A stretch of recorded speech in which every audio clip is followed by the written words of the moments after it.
আচ্ছা, এটা হচ্ছে আপনার নীল বিল্ডিংটা দেখতে পাচ্ছেন, এটা হচ্ছে লায়ন্স স্কুল।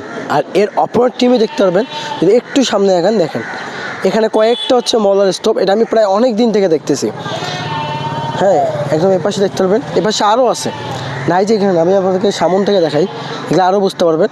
এই যে এখান থেকে শুরু জিনিসটা, এই যে পশু কুরবানি করছে, এখানে তো ময়লা এখানে আছে, ঠিক আছে, দেখতে পারেন এই যে এখানে আছে। এই জায়গাটা ভাই আসলে ঠিক করা দরকার, যে রংপুরে যেটা কর্তৃপক্ষ আছে তাদেরকে বলতেছি এটা ঠিক করা দরকার। ভাই এর অবস্থা একেবারে বাজে, এটা এত দুর্গন্ধ বেরোচ্ছে, এত দুর্গন্ধ। আমি একটু জুম করে যদি দেখাই আপনাদেরকে, দেখেন এখানে কিন্তু মাছি বন্ধ আছে, ঠিক আছে। এটা হলো মুরগির চামড়া বিশেষ, ঠিক আছে, চামড়া বিশেষ। এটা কিন্তু মুরগির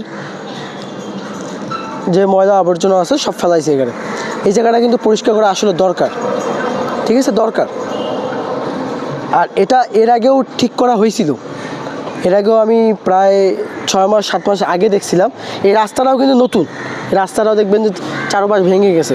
এই দেখেন এই পাশে ভেঙে গেছে, এ পাশে ভেঙে গেছে, ঠিক আছে, চারপাশ ভেঙে গেছে। কয়েকদিন আগেই এই রাস্তাটা দেখেছিলাম একবারে নতুন, এই রাস্তা ভেঙে গেছে। আর যে কথা বলতেছিলাম, এটা কিন্তু নতুন করা হয়েছিল প্রায় 4-5 মাস আগে, ঠিক আছে। জায়গাটা দেখতেছেন, এই যে এপাশে যে এটা কিন্তু একটা গেট, আর সুন্দরবাস দিয়ে চারপাশ দিয়ে হচ্ছে আপনার ফুলের গাছ, এটা সব কিছু একদম লাগাই দেওয়া হয়েছিল। এই যে এই লোক ফেলাই দিয়ে চলে গেল, ঠিক আছে। আর এটা যারা কর্তৃপক্ষ আছেন, এটা অবশ্যই করা দরকার।